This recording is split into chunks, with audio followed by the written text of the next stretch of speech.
Hmm. Statement made?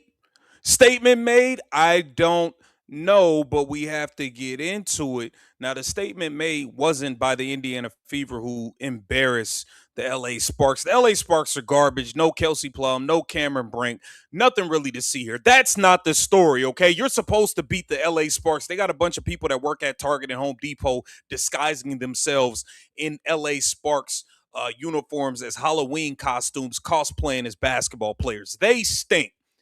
The big story here is, did you see how empty the damn gym was? Did you see how empty this? The Indiana Fever front office just woke up to their absolute worst nightmare, and the visual proof leaking out from inside their own arena is currently sending undeniable shockwaves through the entire WNBA ecosystem. For the very first time all season, the greatest show on hardwood was officially pulled from the marquee. Caitlin Clark was forced into street clothes, completely sidelined by a lingering back injury directly resulting from a highly publicized, deeply controversial physical altercation in Phoenix.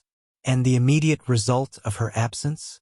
The heavily hyped, perpetually sold-out, chaotic atmosphere of Gainbridge Fieldhouse vanished in a single instant, transforming the arena into a glaring, undeniable reality check. If anyone in the national sports media or sitting high up in the league office ever genuinely wondered whether these massive new crowds were showing up out of sheer loyalty to the Indiana Fever franchise, or if they were exclusively buying premium tickets to witness the Caitlin Clark phenomenon, the fans just delivered a devastating, definitive answer. But the terrifying sight of empty seats is only half of this explosive story.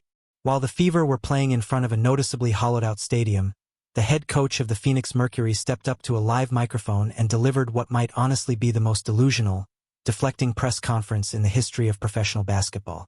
You are locked into WNBA Watch, the absolute best, most unfiltered sports breakdown on the internet. Make sure you hit that subscribe button, drop a like, and let's expose the massive reality check that just hit this league right in the mouth. To truly understand the sheer financial magnitude of the statement the fans just made, you have to look closely at the undeniable wide-angle footage taken inside the arena just minutes before tip-off against the Los Angeles Sparks. The visual difference was absolutely staggering. While it wasn't completely abandoned, the manic, electric energy that has defined Indiana basketball this year was completely dead. Massive, sprawling sections of premium lower bowl seating were glaringly empty, and you could literally spot a nickel resting on the concrete from the nosebleed sections. The Fever organization fully realized what was about to happen the moment Clark was ruled out, and they completely panicked behind the scenes.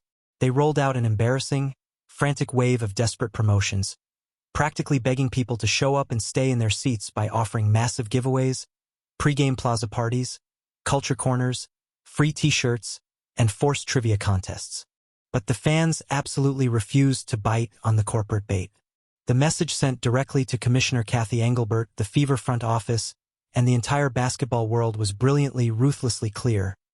If you refuse to aggressively protect your generational superstar from relentless, hostile physical targeting, we are going to speak directly with our wallets. The fans executed a flawless, silent protest by simply keeping their cars in the driveway. They entirely shattered the cozy, corporate illusion that this franchise or this league could naturally draw a massive, mainstream television audience without the gravitational pull of number 22. They proved that loyalty in the modern sports economy is tied to the talent, not the laundry. Now, if you strictly look at the final box score and completely ignore the glaring context of the actual matchup, the Indiana Fever did exactly what they were mathematically supposed to do. They secured a blowout 111-87 victory, leaning heavily on the veteran presence of Kelsey Mitchell, who put up 26 points in a game that honestly felt like drinking an entire bottle of sleep medicine.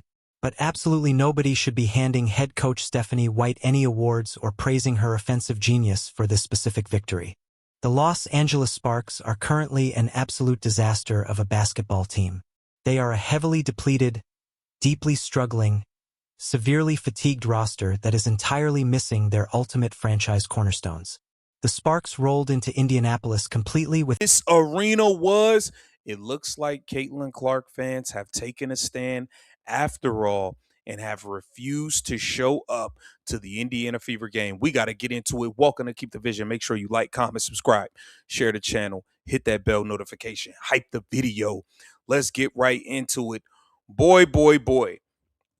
Now we heard a bunch of talk about Fever fan, Caitlin Clark fans sticking together and no showing the games and boycotting the game and this and that. And man, oh man, this picture doesn't spell good news for the WNBA. Without the services of their biggest stars, missing the dominant interior presence of Cameron Brink and the elite perimeter scoring of Kelsey Plum. Beating a severely wounded, exhausted bottom-tier LA squad is the absolute bare minimum expected of a professional roster. It certainly does not prove that the Fever's offensive system operates efficiently or beautifully without their legendary point guard facilitating the floor.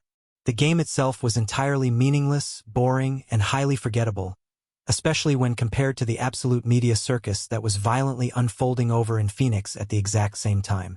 To understand why the entire WNBA internet is currently on fire, you have to look at the violent act that triggered this entire domino effect. During the Fever's brutal 111-109 loss to the Phoenix Mercury just days prior, a chaotic scramble for the ball resulted in Alyssa Thomas delivering a blatant, uncalled closed fist directly to Caitlin Clark's throat area.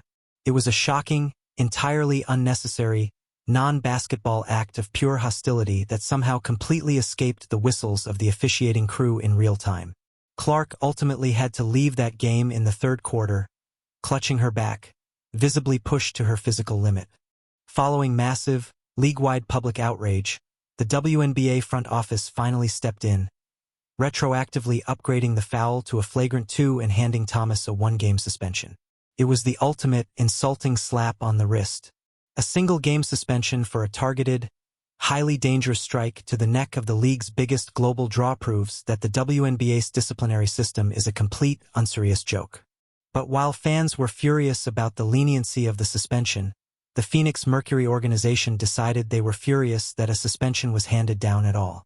While the Fever were busy playing to a quiet room in Indiana, Phoenix Mercury head coach Nate Tibbetts decided to grab a press conference microphone, look directly into the cameras, and completely set the internet ablaze.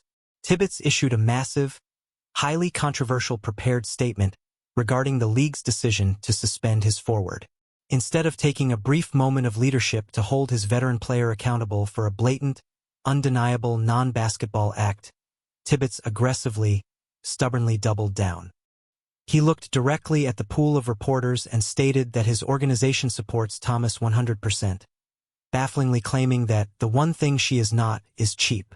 This is a completely wild, alternative reality statement to make about a player who has painstakingly built an entire league-wide reputation on borderline, overly aggressive physical intimidation. Fans immediately flooded social media to point out her incredibly long, highly documented history of extreme, punishing physicality, including past, highly controversial altercations with stars across the entire association. Claiming Alyssa Thomas isn't an aggressively physical enforcer is like claiming the sky isn't blue. It completely ignores the reality of how she plays the game. But what Tibbetts said next would absolutely shock everyone in the press pool. Tibbetts actually had the absolute audacity to publicly and aggressively criticize the WNBA's formal disciplinary process, outrageously claiming that the 1-game suspension was handed down without a thorough investigation. He stood at the podium, visibly frustrated, and openly complained that the league office never called him, never called his specialized security team, and completely failed to conduct formal sit-down interviews with the people involved on the floor before handing down the punishment. Let's pause for a critical second and really think about how absolutely ridiculous that defense actually is. What exactly is there left to investigate? The entire physical altercation wasn't a rumor whispered in a dark locker room hallway. It wasn't a skirmish hidden from the public eye. It was broadcast completely live from multiple high-definition camera angles in slow motion to millions of people on net. I'm just gonna blow this up here. This does not look good. This does not look good. You can see empty seats all over the place. All over the place. The upper deck is completely, you see these seats up here completely empty. Completely empty up here. Barely any people up here. I mean, it's empty seats all over the place, man. You could spot a nickel on the floor. Bad. Look at it. This whole section. This whole section is empty. The entire section is empty. All it is, empty, empty. I mean, This is just one. National television. We didn't need extensive witness testimonies, carefully crafted character references, or sworn security briefings to see exactly where the fist landed and how entirely unnecessary the contact was. The video evidence is 100% irrefutable. Yet, Tibbetts is desperately trying to weaponize bureaucratic red tape and procedural technicalities to excuse a completely egregious, dangerous play on the court. When you can't defend the action itself, you attack the process. But the absolute lowest point of the entire press conference, the exact moment that truly exposed the panic within the Mercury organization, happened when Tibbetts completely ran out of logical basketball excuses and resorted to pure, unfiltered deflection.